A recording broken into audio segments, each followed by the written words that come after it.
अच्छा आप लोग सही बताना, लोहे को काटने के लिए छेनी काय की होती है?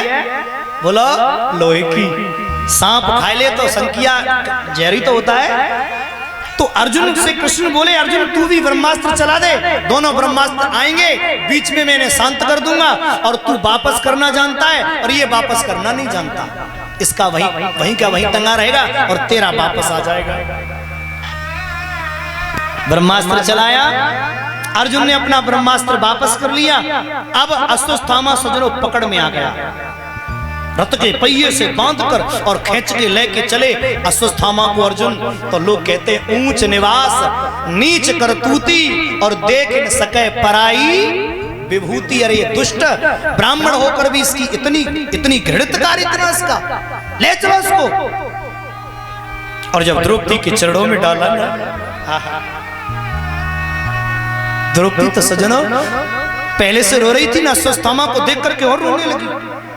एक बात कहूं, अर्जुन ने कहा द्रौपदी मेरा मन कर रहा है इस दुष्ट को 5 बार मारूं, पर एक आदमी 5 बार मर नहीं सकता। बोलो द्रौपदी इसको मारूं या छोड़ूं? आजकल की माँ होती तो खोपड़ा फोड़ देती पत्थर से, पर वाह द्रौपदी वाह धन्य है तू। द्रौपदी कहती है इसे छोड़ दो। क्यों? क्योंकि सरकार मेरे 5 बच्चे मरे हैं, क्या दर्द होता है कोई मुझसे पूछे। मेरे 5 पति जिंदा हैं जिनके सारे जीवन जी लूंगी, पर अश्वत्थामा का तो पिता भी मर गया है, इसकी मैया तो रो रो के मर जाएगी, न पति रहेगा न बेटा। मेरी गुरुमाता पूछेगी द्रौपदी मेरा अश्वत्थामा कहाँ है, तो मैं कहा कहूंगी, इसलिए छोड़ दो। और पतो का बोली, इसे मार कर क्यों और बिगाड़े धर्म। एक एक शब्द सुनना, द्रौपदी कह रही है इसे मार देंगे इसके करम, इसे मार देंगे इसके करम। देखो जब भी कोई गीत आकर कीर्तन आकर तो नेक नेक न्यू है जाए, बस समझ लो मेरा मनोबल बढ़ेगा। इसे मार देंगे इसके करम, इसे मार देंगे इसके करम। एक बात बोलूं, गली मोहल्ला में कोई सरप्पा घूम रहा हो और जब शराबी फुल फॉर्म में होता है ना, एक पेट में और एक हाथ में, तब देखो बाकी चाल, शराबी की चाल मालूम है कैसी होता है? सीधो ना चलेगा, जैसे बचपन में बच्चा इमली बनाओ कत्ते जमीन पे, हाँ इमली की तरह चलता है सजनों, ऐसे ऐसे कर करके, बाकी पैर ऐसे रखेंगे। और शराबी गली में घूम रहा हो, चिल्ला रहा मेरे मुकाबले कोई है, और तुम घत्ते निकल आए कि हमें तेरे मुकाबले, तो बहुत ज्यादा तुम पापी हो। अरे वो तो पिए है ही, तुम बाकी मोचू लग रहे हो। भाई समय पे एक बात कहो कि ऐसे ही बेटा कर्म करोगे ज्ञान पिटे कहूंता, तुम्हें तो कोई पीट देगा, तो हम जो चक्कर में पड़े। द्रौपदी बोली कह दो, कहा इसे मार देंगे इसके करम,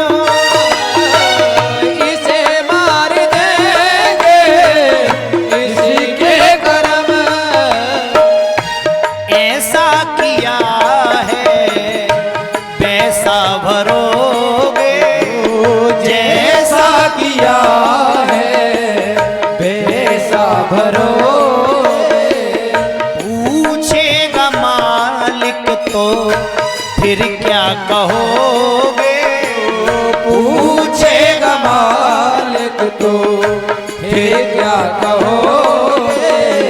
सामने प्रभु के तुमको आएगी शर्म, इसे मार दो इसके करम, इसे मार कर क्यों बिगाड़े करम। बोलिए कन्हैया। क्या करें? मारे नहीं, बोले मत मारो, अपमानित कर दो। और सुने मेरे कृष्ण को गुस्सा मालूम है कितना है? 10,000 गौओं की हत्या करने पर जो पाप लगता है, वो पाप एक बच्चे, नाबालिग बच्चे को मारने में लगता है। इस दुष्ट ने 5-5 मारे हैं, मरेगा। कृष्ण बोले ये मरेगा, लेकिन सुनो कैसे मरेगा, मैं निर्णय देता हूं। अर्जुन ने कृष्ण पर छोड़ दिया, आप ही निर्णय दीजिए। तो मेरे गोविंद ने क्या निर्णय दिया, ब्रह्म बंधन हंतव्य आतताई बदाहरण। ये ब्राह्मण है, इसे मारो मत, इसे छोड़ो भी मत। है अर्जुन, इसे मार दो और इसे छोड़ भी दो। अर्जुन बोले बहुत बढ़िया, बहुत बढ़िया, बहुत बढ़िया प्यारे, आप जैसे द्वैचार्य जज बैठ गए तो चलेगा कोर्ट। इसे मार दो और छोड़ दो, मारो भी मत और छोड़ो भी मत। दोनों काम कैसे, दोनों काम कैसे? कृष्ण बोले मैं बताऊंगा। ये ब्राह्मण है, इसका अपमान कर दो, मर भी जाएगा और मरेगा भी, जीते जी मर जाएगा, जिंदा भी रहेगा, और समझो मरे के समान। इसका अपमान कर दो। सो मणि निकाल ली यहां से, कृष्ण ने खुद निकाली गुस्से में, और मणि निकाल कर कहा ऐ दुष्ट, जब तक सूर्य चंद्रमा रहेगा याद रख अस्वस्थामा, तब तक तेरा दर्द बढ़ता रहेगा, कम नहीं होगा। और सुन ले, जब तक सूर्य चंद्रमा रहेगा तेरा दर्द कम नहीं होगा, ऐसे ही बढ़ेगा। और प्यारे तेरी पीड़ा बढ़ती जाएगी, तू चीखेगा, चिल्लाएगा, रक्त बहेगा। आज कलयुग में भी अस्वस्थामा ऐसे ही चिल्लाता है। मध्य प्रदेश में एक मंदिर है, बताते हैं वहां आज भी आता है। अस्वस्थामा दुष्ट ने दुष्टता दिखा दी। दंड मिलने के बाद आदमी सुधरता है, पर वो सुधरा नहीं। नीच की सजनों हरकत नीचे ही होगी। उसने सोचा ओहो अब पांडवों का वंश मिटाऊंगा। कैसे?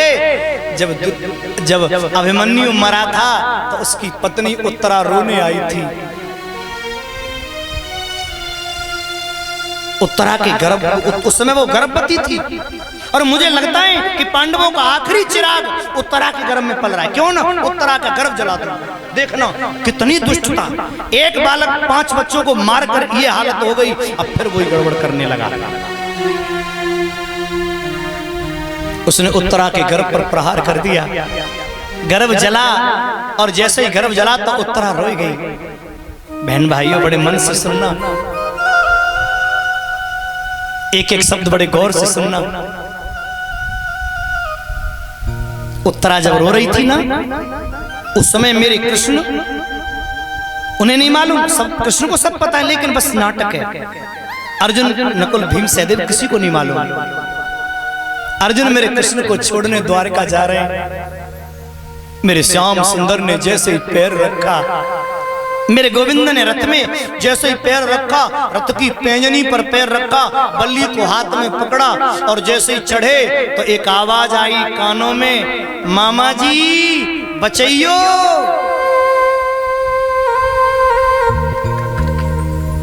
मामा जी बचैयो। मेरे कृष्ण बोले अर्जुन मुझे लगता है कोई मेरा भक्त मुझे बुला रहा है। एक एक शब्द बड़ा प्यारा। अर्जुन बोले प्रभु तुम्हें सुनाई दिया, मुझे तो सुनाई दिया नहीं, और तुम्हारे भक्त तो 24 घंटे बुलाते ही रहते। नहीं नहीं, मेरा कोई अनन्य भक्त बुला रहा है। थोड़ी देर बाद फिर आवाज आई, मामा जी बचैयो। मेरे कृष्ण ने कहा अर्जुन ये आवाज तो मेरी भानेज बहू मेरी उत्तरा की है।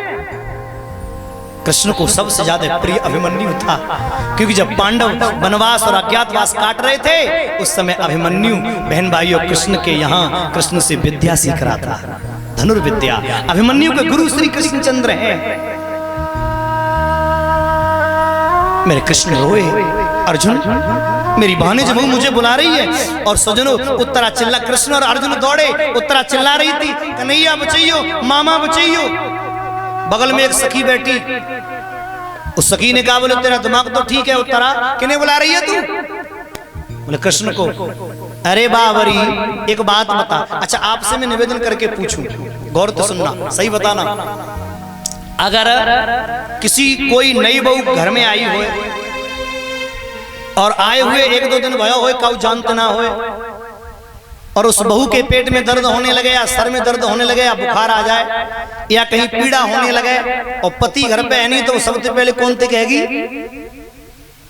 सास तो कहेगी ना, सास तो कहेगी सासू माता मेरे दर्द है रो, सास सुनाए पास में तो देवरानी ते कहेगी, जिठानी ते कहेगी, बेउनाए तो नंद ते कहेगी, नंद उनाए तो देवर ते, देवर उनाए तो हड़ मार के घूंघट पर के जेठ ते, जेठू नाए सातो न सके तो ससुर ते, और कोई ना तब खरंजा पे आवे भैया आओ मेरे घर में, कोई ना है मेरे दर्द है रो कोई मोई बचाओ। तो बगल की सखी बोली उत्तरा तुझे क्या कर रही है? जब घर में बहू सबसे पहले अपन ने पूछते और तेरे 5-5 पट्ठा ससुर बैठे, भीम अर्जुन नकुल सहदेव धर्मराज, ये 5-5 वीर, अर्जुन के बाण से आकाश दहल जाए, भीम की गदा से पृथ्वी दहल जाए, और तू इन्हें खाओगे ना पूछ रही? अरे जी का तेरी रक्षा ना कर पाएंगे, तू कृष्ण क्यों बुला रही है, तू इनको नाम लेना। तो उत्तरा रोई गई और बोली सखी जो गलती मेरी सास ने करी वो गलती में कब हूं? बोले सास ने कौन सी गलती करी? तब उत्तरा बताने लगी याद करे वो दिन मेरी सास ने कही थी सभा के बीच में, ए भीष्म बाबा सर तो उठाओ। मेरी सास द्रौपदी रोई थी और रो रो के कही थी हो रहा कलंकित कुल ये इसको बचाओ। अरे सर से ये सारी मेरी और छुट्टी जा रही है, लाज तेरी बेटी की लुटी जा रही है, लाज तेरी बेटी की लुटी जा रही है। मेरी सास ने इतनी तो कही थी क्या, ए भीष्म बाबा सर तो उठाओ, ए भीष्म बाबा सर तो उठाओ। हो रहा कलंकित कुल ये इसको बचाओ, हो रहा कलंकित कुल ये इसको बचाओ। अरे सर से ये सारी मेरी छुट्टी जा रही है, लाज तेरी बेटी की लुटी जा रही है, लाज तेरी बेटी की लुटी जा रही है। और सुन ले मेरी सास ने केवल एक ही बात कही थी, पितामह पांचों पति